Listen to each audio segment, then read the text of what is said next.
Саламатсыздар ма, құрметті көрермендер? Бүгін сіздермен өзбек халқының керемет тағамдарының бірі шәуле тағамын жасайтын боламыз. Өте тойымды, әрі оңай, жылдам дайын болады. Ол үшін бізге сәбіз, сосын күріш. Сәбізді пловқа турағандай етіп турап алдық. Күрішімізді жақсылап жуып алдық алдын ала. Етімізді осылай турап, дайындап, жуып алдық. Сосын томат қажет болады. Томат болмаса, помидор да бола береді, қызанақ яғни. Сосын машты алдын ала жақсылап жуып тазалап алдық. Енді осыны ең бірінші машты қайнатудан бастаймыз.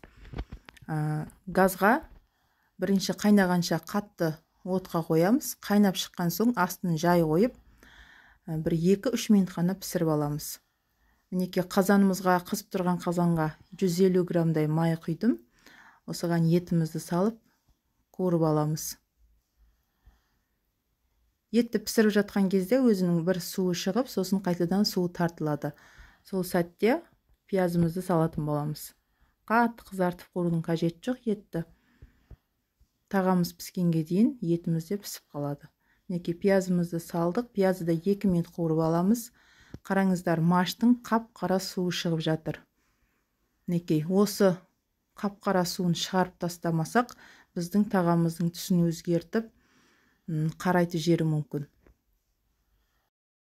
Пиязды да 2 минут қуырсақ жеткілікті. Томатымызды салып, жақсылап араластырып, бұны да 2 минут қуырып аламыз. Құрметті көрермендер, менің каналыма тіркеліп, лайк басып, комментарий жазуды ұмытпаңыздар. Сіздерден қолдау күтемін. Ендігі кезекте сәбізімізді саламыз да. Осы сәтте мен 1 ас қасық тұз қосып жібердім.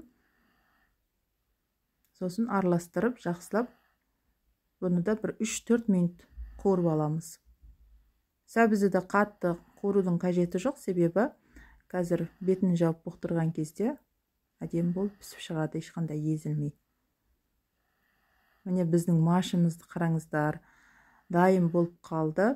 Осының суын төгіп, салқын суға бір шайып аламыз.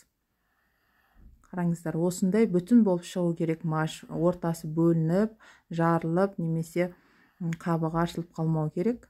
Себебі біздің тағамымыздың ішінде осындай әдемі өз формасын ұстап тұрады.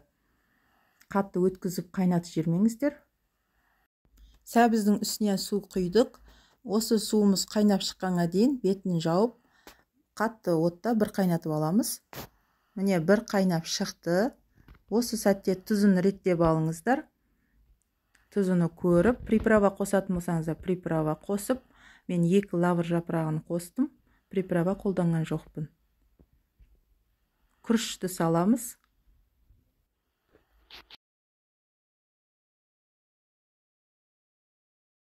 Сосын машты саламыз. Осыны жақсылап араластырып, тағы да бір қайнап шығуын күтеміз. Бір қайнап шыққан соң астын жай отқа қойып, бетін жауып пісіріп алатын боламыз. Мінекей қараңыздар, қайнап шықты. Енді осының астын жай отқа қоямыз да, бетін жауып қоямыз. Осы сәтте мен бір 4-5 штук сарымсақ қосып жібердім. Әрине бұл өз қалауларыңызша. Енді бетін жауып, жай отта пісіріп аламыз. Мінекей біздің шәулеміз дайын, қараңыздар. Күшті, тез дайын болады, әрі жұмсақ, балалар үшін, үлкен адамдар үшін өте керемет, тойымды тағамдардың бірі. Міндетті түрде жасап көріңіздер.